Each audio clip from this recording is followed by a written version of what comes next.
வணக்கம். நான் பான்மதி கிருஷ்ணகுமார் பேசுகிறேன். இன்றைய முத்தமிழ் சுவைக்கலாம் நிகழ்ச்சியில் நம்ம நாடக தமிழை பற்றி பார்க்கலாம். நாடக தமிழில் ஜெய் பீம் என்ற ஒரு திரைப்படம் நமக்கு எல்லாருக்கும் நம்ம ஏற்கனவே 2-3 நிகழ்ச்சி அதில் பேசியிருக்கோம். அது ஒரு லாக்அப் மரணம். ராஜா கண்ணு என்ற ஒரு மனிதர் வந்து லாக்அப் மரணம். அவருக்கு வந்து அந்த நியாயம் கிடைக்க வேண்டி அவருடைய மனைவி செங்கேனி என்ற அது நிஜமாக நடந்த கதை என்று சொல்கிறார்கள். அந்த செங்கேனி என்ற கதாபாத்திரம் போராடுகிறது. அதற்கு வந்து துணையாக நின்ற கம்யூனிஸ்ட் கட்சி ஆளுகளும் துணையாக நிற்கிறாங்க. அதுக்கு ஒரு வக்கீல் அவரும் வந்து துணையாக நிற்கிறாரு, சந்துரு என்ற நீதிபதி. அவரும் துணையாக நிற்கிறதாக அந்த காட்சி போகும். அப்போது வந்து ஒரு கட்டத்தில் அவர் நிறைய அந்த கேஸுக்காக நிறைய உழைக்கிறாரு. அவர் எந்த பணமும் வாங்கலை அப்படின்னும் போது அந்த செங்கேணிக்கு ஒரு உறுத்தல் இருக்குது. அப்போ வந்து ஒரு நாள் வந்து சொல்கிறாங்க, அவர்கிட்ட வந்து சொல்கிறாங்க, நீதிபதியாக வந்து சூர்யா நடிகர் சூர்யா நடிச்சிருப்பார், செங்கேணி நடிச்சிருப்பார். அவங்க வந்து சொல்லுவாங்க, சார் நீங்கள் பண்ணுறது ரொம்ப பெரிய உதவி சார் எனக்கு. ஆனால் உங்களுக்கு கொடுக்க காசு எதுவும் என்கிட்ட இல்லை. என்கிட்ட காசு வர்ற பொருள்னு பார்த்தா இதான் இருக்குது அப்படின்னு சொல்லி அந்த மாங்கல்யத்தை எடுத்து காட்டுறாங்க.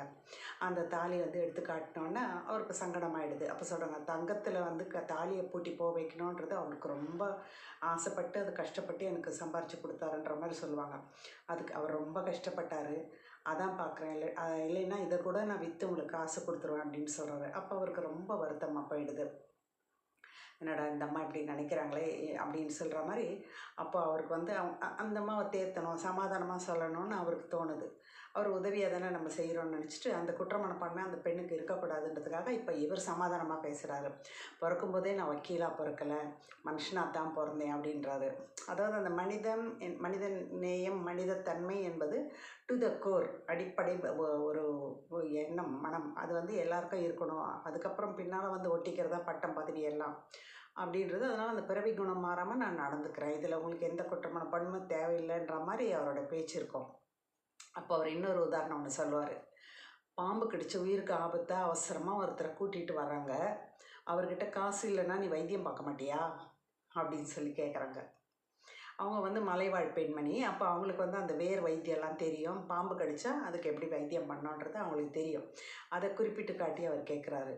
உடனே அந்த அம்மா பதறி போயிடுறாங்க. அந்த செங்கேனின்ற பெண் வந்து பதறி போயிட்டு என்ன பண்ண, சிச்சி அவர் ஒரு வக்கீல், அவர்கிட்ட இப்படி நமக்கு உதவுறாரு, நம்ம கடவுள் மாதிரி இருந்து உதவுறாரு, அவர்கிட்ட வந்து சீச்சின்ற வார்த்தையை பிரயோகப்படுத்துகிறோமேன்னு கூட அவங்களுக்கு தோணலை.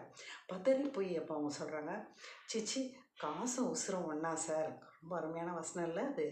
காசும் உசுரும் ஒன்றா சார் அப்படின்னு சொல்லி கேட்குறப்ப ரொம்ப அற்புதமான வார்த்தை அது. அப்போது அந்த ஏழ்மணியில் இருக்கிற பெண்ணுக்கே, அடுத்த வேலைக்கு சாப்பாடு கஷ்டப்படுற ஒரு பெண்ணுக்கே பணம் வாங்கிட்டு தான் நான் வந்து ஒரு உயிரை காப்பாற்றுவேன்னு சொல்ல முடியாத அளவுக்கு ஒரு தொழில் அறம் அந்த பெண்ணிடம் இருக்கிறது. எல்லாமே எந்த வித்தை கற்றுக் கொடுத்தாலும் அந்த ஆசிரியர்கள் அந்த வித்தை கற்றுக் கொடுக்கறதுக்கு முன்னால் ஒரு அறத்தை போதிப்பாங்க. இது நல்லதுக்கு பயன்படுத்தணும், காசுக்காக இந்த வித்தையை விலை பேசக்கூடாதுன்றத முதல்ல சொல்லி தருவாங்க. அந்த உறுதிமொழி கிடைச்சப்பறம் தான் அவங்க வித்தையை கற்றுக் கொடுக்க ஆரம்பிப்பாங்க. அதே மாதிரி அந்த மாணவன் மேலே அந்த நம்பிக்கை வந்தால் தான் அந்த வித்தையை சொல்லி தருவாங்க. அது காலகாலமாக இருந்த மாதிரி. இப்போ அரசியல் முறையில் நம்ம எல்லா கலைகளும் கற்றுக்குறோம். ஆனால் அரசு முறையில் கற்றுக்கிட்டாலும் எல்லா துறையிலுமே எல்லாத்தையுமே ஒரு உறுதிமொழி ஏற்கிற தன்மை இன்றைக்கும் இருக்குது. குரு சிஷ்யர் காலத்தில் இல்லை, இன்றைக்கும் அந்த அரசு முறையில் கூட ஒரு படிக்க போனாவோ, ஒரு காலேஜுக்கு போனாவோ, ஒரு வேலைக்கு போனாவோ அந்த உறுதிமொழி ஏற்கிற தன்மை இன்றைக்கும் இருக்குது. அந்த மாதிரி வந்து அவர் சொல்வார். அதுக்கு வந்து அந்த சொல்லுவாங்க, அந்தம்மா சொல்கிறாங்க இல்லையா, அச்சச்சா உசுரும் காசும் ஒன்றா சார்னு சொல்லிட்டு ஒரு வார்த்தை சொல்லுவாங்க. அவங்க வீட்டுக்காரர் வந்து லாக்அப் மரணம் அடையத்துக்கு காரணம் அந்த போலீஸ்காரங்க இருக்காங்க இல்லையா. அப்போ அவங்கள வந்து அவங்க சொல்லுவாங்க, அந்த போலீஸ்காரங்க வந்தால் கூட அவங்களுக்கு வைத்தியம் பார்த்து தான் அனுப்புவேன். தன் கணவனை அடித்து லாக்அப்பில் மரணத்துக்கு காரணமாக இருந்து அடித்த போலீஸ்காரங்களே வந்தால் கூட அவங்களுக்கு வந்து நான் வைத்தியம் பார்த்து தான் அனுப்புவேன். ஏன்னா வைத்தியம் அதுதான், யார் என்னன்னு பார்க்கக்கூடாது. அங்கே வந்து நோயாளி, இவங்க மருத்துவம், அவ்வளோதான் அந்த இடத்துல. அதை தான் அந்த பெண் சொல்லுவாங்க. அந்த போலீஸ்காரங்களே வந்தால் கூட நான் வைத்தியம் பார்த்து தான் அனுப்புவேன் அப்படின்றாங்க. அப்போ இவர் சூரிய பார்க்குறாரு அந்த அம்மாவை. அப்போ தொழில் தர்மன்றது உனக்கு இருக்க மாதிரி எனக்கு ஒரு தொழில் தர்மம் இருக்கும் இல்லை அப்படின்ற மாதிரி இருக்கும். அப்போ அவர் சொல்வார், ரொம்ப அருமையான வாசனம் அது. ஒருத்தர்கிட்ட இருக்கிற திறமை எதுக்கு உதவுதோ அதை வச்சு தான் அதுக்கு வந்து மரியாதை.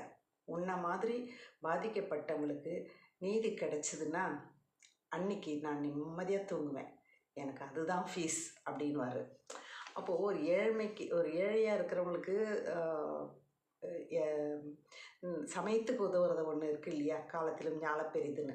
அந்த மாதிரி அந்த உதவி செய்துவிட்டு அதனால் வரும் நிம்மதி தான் வந்து அந்த ஒரு தொழிலுக்கே ஃபீஸுன்னு சொல்கிற அளவுக்கு பரந்த மனப்பான்மையாரும் உடையவராகவும் நல்லவராகவும் அந்த வக்கீல் இருக்கார்.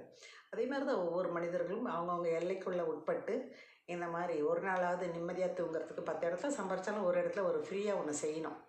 அந்த மாதிரியான ஒரு நல்ல ஒரு ஹிடன் தீம் என்று சொல்வார்கள், மறைமுக பொருளை உணர்த்துவதாக அந்த காட்சி இருக்கும். ரொம்ப அருமையான காட்சி. பாருங்கள். நன்றி. வணக்கம்.